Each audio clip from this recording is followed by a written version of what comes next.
Imagine you're driving home. You had a long day at work, kids who you just picked up from daycare, they're in the back, when all of a sudden, you're surrounded by a mob of angry protesters who punch your car, break the windows, and they threaten your life. What do? We saw a lot of that during the Summer of Love. Black Lives Matter and Antifa were swarming drivers. It's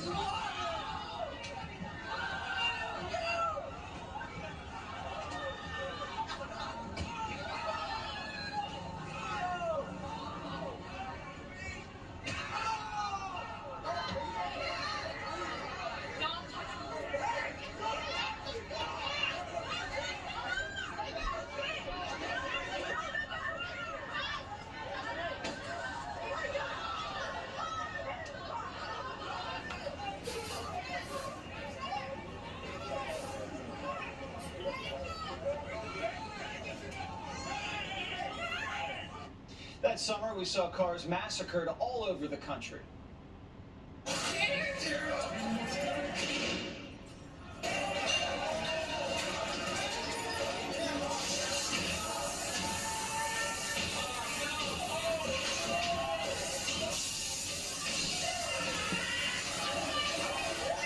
it wasn't just property that was damaged, people got really hurt. One man in Utah was driving to Home Depot when Black Lives Matter descended on him and shot him.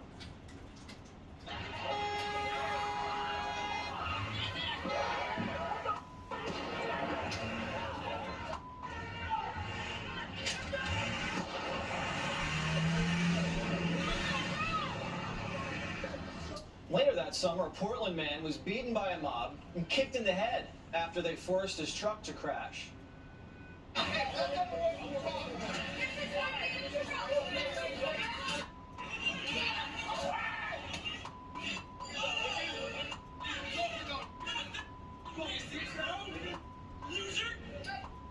What would you do if you found yourself in that situation? Do you wait it out and hope for the best?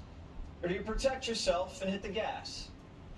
You're about to get sprayed! Oh! You can't take this on!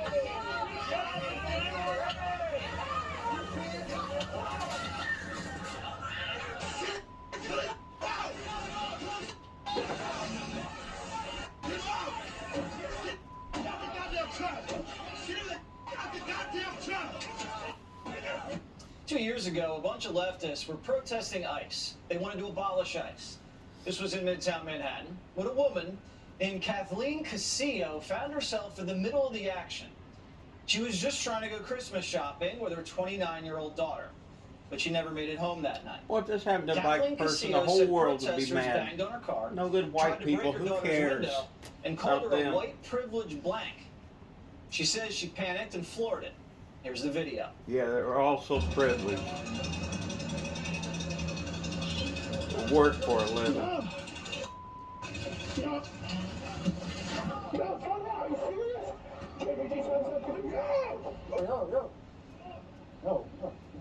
What were they doing trying to stop her?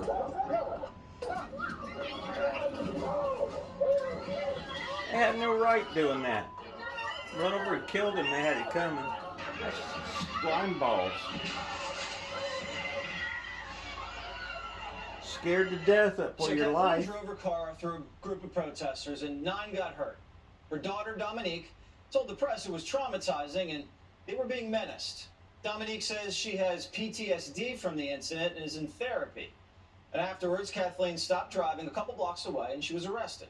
She was given a desk appearance ticket and There's a released. white man doing that And to somebody or a she was black charged woman, with they'd be reckless scared to death. They endangerment had and every assault. right. And Casillo appeared in court yesterday and for the second time turned down a plea deal. This was the deal she was offered. 6 days of community service and her license is suspended for a year. Kathleen She doesn't Casillo have to suffer wants to go to anything. trial, where she could face 7 years in prison. She knows deep down in her heart she's not guilty, and she did what she had to do to protect herself and her daughter. And she wants to clear her name. Well, since the incident, Kathleen and her family have received death threats. Police had to be stationed at her house around the clock. She's been called a racist, but Kathleen says she had no idea who these people were, what they were protesting, and she was just trying to protect her family. Protesters, though, won't give up. They're rallying outside the courthouse during every hearing. saying Kathleen's a nasty racist who deserves hard time. They say she's the new Kyle Rittenhouse. But think about this for a second. What would you do? Well, the most famous case involved Reynold Denny. Remember during the Rodney King riots in '92? 4 guys dragged him out of his truck and beat him within an inch of his life. Everybody was Then he mad suffered a about that. fractured skull, and for a while As he they couldn't should walk have or been. talk. So again, what would you do in a situation like this? If your car's surrounded, you're being blocked, you feel like your life's in danger, and your gut tells you it's about to get ugly. Do you drive through? Or do you try to stay calm and hope it blows over? It's a very tough I'd call try to because you don't drive want to hurt through. other people, I but at the wouldn't same sit there time, and wait you don't at want to be the mercy one of hurt. people trying to kill you. And DAs these days probably won't give you a fair shake. And a jury, well, you never know. Let's turn to criminal defense attorney Mark Geragos. So Mark Hope I Geragos, never have to this be in woman that is turning situation. down a pretty light plea deal. 6 days and community service, suspended license. She wants to go to trial. Do you think this is fair? Well, I'll tell you what strikes me. There's an old adage in the criminal justice system: if they offer you low-term state prison, that means they've got a weak case. If they offer you probation and no time, that means they've got no case. This offer means, or it has a translation or implication, that she's factually innocent. And taking a look at that video, even the worst spin on it, she wasn't trying to intentionally hurt anybody. trying She to get wanted away. to escape there. She obviously, I believe, had her daughter in the car. She was panicked. I can't imagine. If he was alone that, without any kids, you'd feel that the way. prosecutors in this case With really kids, want be to that go much forward worse. in this case. That's why they've made this offer. They're tempting her to take a deal so they don't have to take it to trial. Yeah, and if she goes to trial in Manhattan, you never know what could happen, especially with the Or get a climate change so of venue. racially charged as it is. So let's just put Mark Geragos in this situation. You're in your Benz. I'm sure it's a Benz, Geragos. And you've come across... No, It's not a Benz? What is it? it's a Range Rover. Okay, you got the range, and you just were in the way trying to go shopping, and there's a major politically charged protest. Your car is mobbed. People are banging on the windows. If you hit the gas and hurt someone, what happens to you in the criminal justice system? Should be nothing. Well, we have a similar case in Los Angeles right now where a gentleman fell asleep, went up the curb, hit a bunch of sheriff's recruits, and injured a couple of them. But at the end of the day, there was no alcohol, there was no drugs, there was no intent to do anything. He comes from a law enforcement family. This woman does not appear to have any animus whatsoever. I know people are protesting and assuming that there's some animus, but I haven't seen anything to support that. I don't know what you're supposed to do. Are you supposed to sit in there and see if the windows get bashed in? And Are if you they don't supposed to hurt see you when if they you're pull this you out woman, and beat if you they're to gonna death? pull out, recreate birth, and pull her daughter out of the car through the window? So I just think it's an unfortunate situation, and not everything needs to be criminalized. So if you're in a Exactly. car and you're surrounded, but they haven't started smashing your windows, but they're blocking your car, are you allowed to hit the I gas don't then? think Is it no, once I they don't start think that pounding that and gives you the threatening? rights. Yeah, once you cross that line and you can justifiably say I was in fear, then I think you've got the right. But it wasn't like she fled and ran home. She only went a couple of blocks. She was promptly arrested, cooperated. Obviously, the cops on the scene did not suspect that there was anything untoward going on by her because they gave her what's called a desk appearance in New York. Well, if she goes to trial and she's convicted, that's just terrible. I mean, she could face hard time, and it's like that bodega situation here in New York. The guy was defending himself. He felt like his life was in danger, and something happened, and they get the book thrown at them. That's the fear. Well, that's the fear here is, and there's not a whole lot of clients that I've dealt with over the years. I can probably count on 2 hands that will, facing years, if they get convicted, will walk away from 6 days of community service. I mean, even if you're factually innocent, that's a very, very tough position to be in. All right. Well, if you see Geragos in the Range Rover, get out of the way. Thanks a lot, Mark. Thanks, Jesse. Minnie Madoff has finally showed his face today. Stick around and hear what he had to say. The U.S. used to be the biggest melting pot in the world. But in case you haven't noticed, the Democrats seem pretty determined to make America racist again. So they're And they're implementing a setting new us rule, back. effective today. We was If you're black, pulling Hispanic, together or Asian, as you need to Americans. ask your crew for permission. Now we gotta probably single Friday, out a group before inviting a and white make friend them, over for dinner. Seriously. bad Now, the you're color probably of their confused skin. about this, and I was too, until a woman who calls herself the Sriracha lesbian explained it. Skin color's the wrong color, then you're in trouble. Controversial opinion, but if you have a token white and you're hanging out with your friend group of color, you need to ask permission from everybody in the She looks group to white. bring your white friend. Like, don't just bring them. Ask for explicit permission from everyone. Because just because you're comfortable with them doesn't mean that everybody's comfortable with them. I might not be in the mood to deal with white shenanigans that day. That's all I'm saying. And another thing, it feeds into their ego. Like, don't let them think they're a good white person. Don't give them that card to use against other people. Please Well, don't do that. White people act that way Can you about black imagine people. going to a party in her house? A party with no shenanigans? You show up, no one's drinking, everyone's pale, and I mean really pale. Like, they've never seen the sun. You know, like AOC's fiance. So, Riley, what has been helpful to you in combating racism? I think it's helpful and important to talk to other white people about racism. And I think a lot of people, they don't want to be racist. They don't think that they're racist, but they also don't know some of the things that they believe or say are and can be racist. And I think one of the effective ways is just to talk and kind of help teach them about why some of the things they believe or say or think are wrong. Not necessarily racist, I but that think they're coached wrong. well. But AOC's fiance doesn't practice what he preaches. Because when AOC was heckled by a guy she said was racist, what did her fiance do? He didn't talk to him. He didn't teach him about what to say and what not to say. He scampered up the stairs. He with his cowardly little ran dog, along. Didn't defend his woman. AOC, you're my favorite big booty Latina. I love you, AOC. You're my favorite. She wants to kill babies, but she's still beautiful. You look very beautiful in that dress. You look very sexy. Look at that booty on AOC. She's my favorite big booty Latina. This is exactly why white guys need permission to be around. Shenanigans like that. Clay Travis is the founder of Outkick and host of the Clay Travis and Buck Oh, boy. Sexton Show. Have you ever been involved in white shenanigans? I'd like to think that I have. I mean, I went to college and law school. If you didn't, you'd turn into the FTX crypto bros and be a billionaire and have awful experiences. I mean, I saw the clips you were playing earlier from that New York Times interview, and I mean, if you're a billionaire and you're still super boring, it really just feels like you're wasting a lot of your life here. And SBF Yeah, he lost may money and his really regret it when personality. he goes to jail for the next 30 years.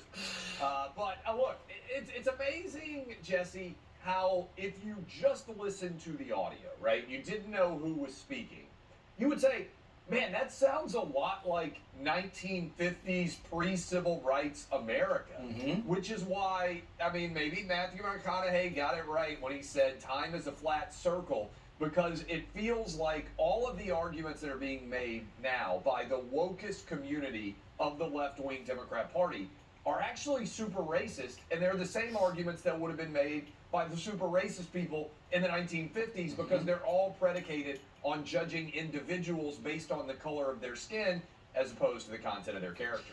Did you just quote Matthew McConaughey on Jesse Waters Primetime? And I combined it with Martin Luther King, which is probably the first time that combo has ever occurred in the history of television. So Save I the like day. to think that's good arranged. Just save the day.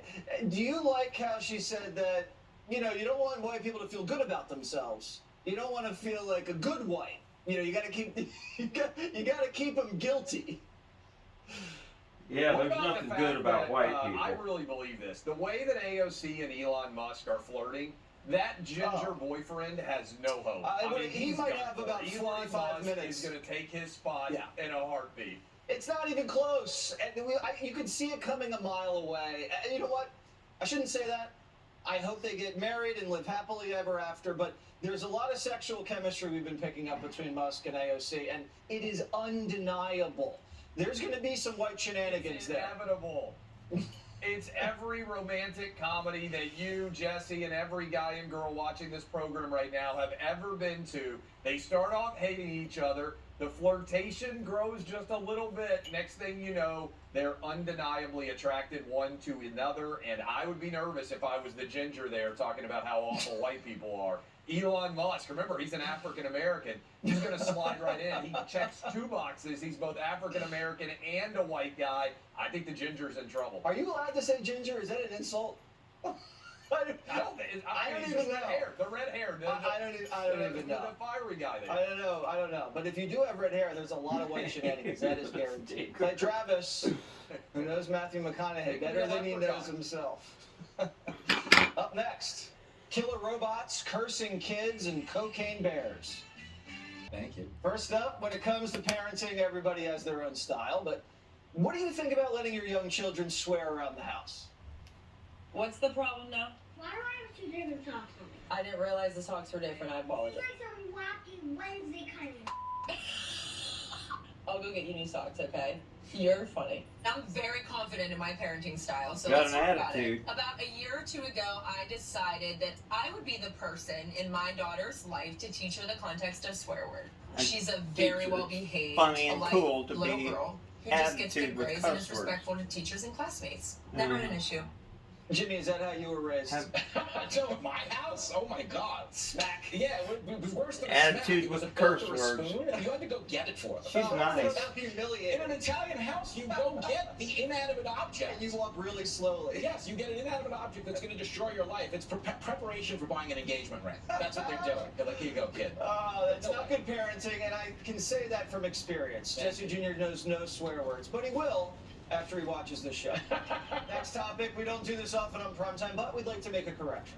On Monday night, we reported that the killer robots in San Francisco would be armed with guns. But that's not true. They will be armed with explosives. They clarified that today, Jimmy. No, I'm glad we got that out of the way. I mean, to be clear, if you've ever walked a San Francisco street, this isn't in the top 5 threats to anybody in San Have you been Francisco. to the Tenderloin? Yeah, Tenderloin is where SEAL Team 6 goes to get scared. They're like, no, we're not going in there. We're sorry. With all the hobbits and the time travelers. You know what's going to happen? This robot's going to roll down the plank. It's going to see all the people going big potty on the sidewalk and go back into the van. I'm not afraid of the robot. We're safe, Waters. The Failure family says we're safe. Failure family, are you guys related? Next up, what if a bear did coke? Turns out it's happened before. A black bear once ate an entire duffel bag filled with yay. And now they're making a movie about it. No, don't eat that, don't eat that. Let's see what kind of effect that has on you. The bear. It did cocaine. What's cocaine like, Jimmy? You know, it's funny you make that joke because people can't tell if I'm Fox Talent or I'm selling drugs to Fox Talent. The answer's obviously both. With the jacket, it's hard to... But you know what's amazing about this? This bear, it's a true story, did eat cocaine in 1985, which is the same year Hunter Biden had his school trip to the zoo. So, go figure. But the one thing I love about this really quick is whoever pitched this had to be on cocaine to pitch it. Yes. In what other world would you walk into a boardroom confidently and go, yeah, we got a bear doing cocaine in the woods, I'm telling you. You'll see that in the Tenderloin. Tenderloin bear. All right, Jimmy, thank you so much. The best. Where are you going later with that jacket? Listen, You Jesse. cut that out. Just home to prepare for Outnumbered tomorrow. Off the air, I'll meet you on the 1 train. Same entrance as usual. All right, you prepare for a whole day before Outnumbered? I thought people went in cold to that. Dude, I don't have your intellect or your hair. I gotta do card tricks. I gotta come up with moves. I'm losing my intellect faster than my hair. Let's do the window. There's an update on Turkeygate for those of you who didn't see the show on Monday. On Black Friday, I went into my grandparents' house expecting leftovers. You know, you want to make that sandwich with all the sides and the turkey, heat it up with the gravy. Nothing left. My uncle, we found out, had taken the turkey home with him. Now, again, he didn't buy the turkey, cook the turkey, or carve the turkey yet. He took the turkey home. So I didn't have any turkey on Black Friday. We called him out on live television, and he texted me, and he said it wasn't my fault. He blamed another family member, said the other family member put the turkey in his car, and he left with it. But today he made things right. Today, Uncle Joe brought turkey sandwiches to the primetime team. Hand-delivered, and look at him, chowing down. Oh, grinning. And so we want to thank Uncle Joe for coming through, but The controversy continues because when I came back to the pod after the 5 and I said, could I try one of the turkey sandwiches? All gone. They ate them all. Again, I was left without my turkey twice. Not happy. Oh, man. Next Thanksgiving, there's going to be some changes. See some text. Grayson from Michigan. Jesse, I enjoyed your Thanksgiving recap. I hope you do the same thing for Christmas and keep an eye on your uncle around the ham. My uncle is a ham. I'll be keeping an eye on him. Kind of like they're keeping an eye on Musk. Should have put a name on one of the sandwiches. Kamala is going to Jesse outer Waters. space to get the best aerial view of the border. Did you think about that?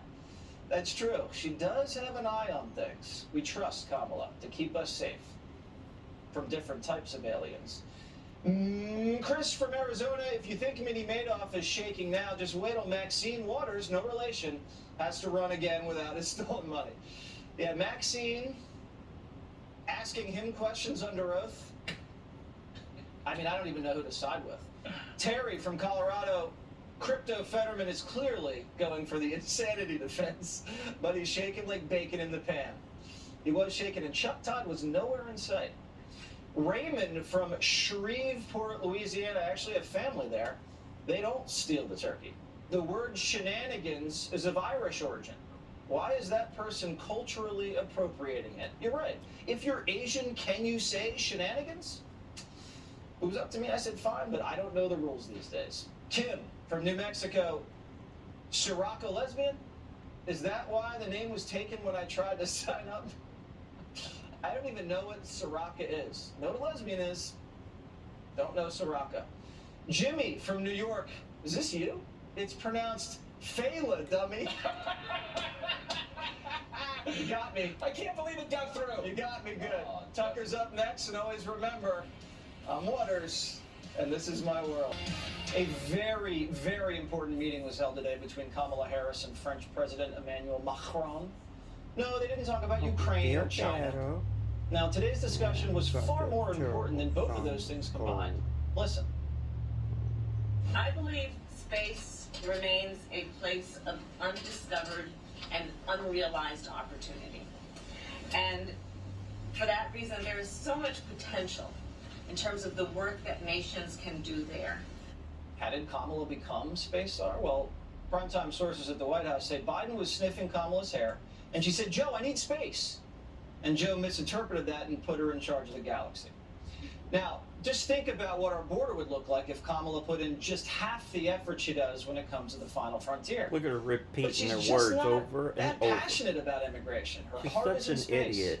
So Cadet Kamala knows better than anyone that if we're going to expand our efforts beyond the stars, we need to establish rules and norms. Regarding rules and norms, we are working together to develop norms for the responsible and peaceful uses of outer space. And this is critically important work. More specifically, regarding rules and norms and international Rules and norms. And establish rules and norms to govern space activities. And rules and norms Can and you even rules imagine and outer norms. space without rules and norms? It would be total Rules chaos. and norms. Rules and Take norms. Star Wars and multiply that times 30. That's basically what would happen. But don't worry, Kamala's here. She's the head of the Space Council. And she'd never let anything happen to those precious craters. You guys are gonna see. You're gonna literally see the craters on the moon with your own eyes. I'm telling you. I don't know what it is about those craters on the moon. They're so A bunch of funny. powerful all got together in New York today for the New York Times Big Deal Book Summit. Ever heard of it? Me neither. And you had to be somebody to get through the door. Tickets alone, probably like, what, $3,000? The star-studded lineup included Ukrainian President Zelensky, Facebook's Mark Zuckerberg, Biden's Treasury Secretary Janet Yellen, just to name a few. And even movie star J-Lo's husband stopped by to humbly brag about the perks of being famous. I'm not built to be famous. I don't like it. You can keep it. I really have not gotten any benefit from it other than, I've gotten out some speeding tickets, some restaurant reservations, and I don't wait in line at Disneyland, which may in fact be worth it if you've ever waited 5 hours to take a 3-minute ride. Well, believe it or not, none of these big wigs were the star of the event. It was actually a guy in a plain old baggy t-shirt. Sam Minnie Madoff-Fried, the crypto kid who raided $3 billion of his customers' cash and blew it on luxury penthouses, pills, polyamorous ragers, and $40 million to help Democrats win the Senate. Now, he may have stolen money from millions of people, but Minnie Madoff says the problem is this wasn't really involved enough. The question is whether you were supposed to have access to these accounts to begin with. I didn't know exactly what was going on. I didn't know the size of their position. Obviously, that's a pretty big mistake on Mark. That's a pretty big oversight that I wasn't more aware. I think I was, scared of. I was nervous because of the conflict of interest about being too involved. Sounds like he wishes he raided the coffers even more. Now, not surprisingly, Axios reported he only has $100,000 left in his bank. Oh. Down from billions. Yeah, it's so and his sad. crypto company was just one big sex party, and he was funding all of it. And, those parties do get expensive. But he helped the Democrats It sounds like a bunch with of stolen kids money. who were on Adderall having a sleepover party. I mean, look, I screwed up. I was CEO. There have been pictures taken of something called MSAM, which apparently increases levels of dopamine to the brain. It's actually for Parkinson's. Were you taking that to patch? So, it's funny hearing this. I had my first sip of alcohol after my 21st birthday. There were no wild parties here. When we had parties, we'd play board games. Board games. Well, Monopoly. Lying. Except the money was real. And that's not what his girlfriend told us, remember? She said the office was popping amphetamine for fun. She wrote about it in her foray into poly. And these were the kids who were the Democratic Party's second largest donor. Because the other piece of it is Poor baby. using your money and influence. And I think there's a question about whose money you were using, but to donate, for example, to the Democratic Party. My donations were mostly for pandemic prevention, and they were looking at primary elections where there were candidates who were outspoken in favor of doing things now to prevent the next pandemic. Oh, so that's what he's going with. The crypto Fetterman says it was all just to fund the pandemic, but that's a lie. He admitted it. It was all a scam, he said, just to get the Democrats on his good side. There's a bunch of that regulated companies do to try and look good. And these are things that everyone who does them basically knows. They're kind of dumb. It's just a PR campaign, sort of masquerading as do-gooderism, and things like greenwashing are things which I think end up in a somewhat similar area. Fair to say you participated in this? Yeah, we all did. We all did, didn't we? Minnie Madoff be one big scammer, but what really to worry about is when the whole Democratic Party and regulators he had in his pockets. He's not even worried. Look at him. He even admitted he's not even that worried, and they were bought off. How concerned are you about criminal liability at this point? So I don't think that. I mean, obviously, I don't personally think that I have. But I Monica Crowley is the host of the Monica Crowley podcast, and she joins us now. He only stole billions of dollars. He doesn't personally, Monica, think patted the guy that's not supposed yeah, to he's like, prosecute look, I him. screwed up, but I wasn't really on top of things. It was his company. He was the CEO. When we're not talking about like nickel and dimes here, right? We're talking about billions of dollars where people actually really got hurt, where they lost their life savings. So while we're all focused on this guy, we should actually be paying closer attention to the actual victims of this criminal, who, by the way, belongs in prison rather than part of this globalist jamboree. By the way, I've been to that deal. You have? Yes, I have. Did you pay $3,000 to get in? I did not know Secretary Mnuchin when I was at the Treasury Department spoke at this a couple of Mnuchin years got you a in plus a row. one. So I have been there, but it really is a globalist jamboree, and it's all the elites yesing each other to death and protecting each other. And this guy obviously belongs behind bars. Did he pull it off, Monica? Sometimes it looks like he's reading a statement, but did he pull it off? Is he doing enough to remain free in the Bahamas to have more sex parties? You know, it's incredible that he has not been returned to the United States to face charges, stand trial, etc. Well, the Democrats are in control. All protect each other. So the fact that he feels comfortable talking to Andrew Ross Sorkin at a New York Times platform that is clearly all for the elites to just slap each other on the back, say what a great job they're doing taking over the world is completely outrageous. Jesse, again, the fact that he feels so comfortable doing this, you've seen this time and again, whether it was Jeffrey Epstein getting a sweetheart deal the first time, again and again, these globalist criminals who steal billions of dollars or commit major violent crimes or Well, you name these it, liberals they get for protected loving each by the other and system. taking care of And each so other. Sam Bankman-Fried Some of can them go get out there and screwed. kind of make light of the fact that it was like a college frat house where they were just, you know, doing a couple of drugs here and there, and I screwed up once in a while, but really no biggie. The fact that he can make that argument in that kind of international forum with a straight face tells you how deeply corrupt the entire system is. He'd be burned at the stake if he donated to the Republicans. You're saying the establishment is circling the wagons around this crook? Bigger than Madoff? So 26 billion disappears and they're circling the wagons? Well, because he poured billions of dollars into the establishment. All of the regulators, Maxine Waters and so on, they all got Gary Gensler at the SEC, they all got major payoffs or business deals or business associations with this guy. They stole And money so, from of regular course, people. I'm going to have to start it's going to becoming a Democrat disincentivize them. donor. I'm going to start donating to the Democrats just to protect myself. You know what? Life is a lot easier when you were on the left. I know. I could have such a great life. I could go to the Deal Book Times Summit. I could hang out with J-Lo's husband. I never get in trouble. I can steal billions. Man, it is hard being a Republican. I'm telling you, it is our cross to bear to save America, Jesse. Thank you, Monica. You bet. Next, Americans are popping pills like candy.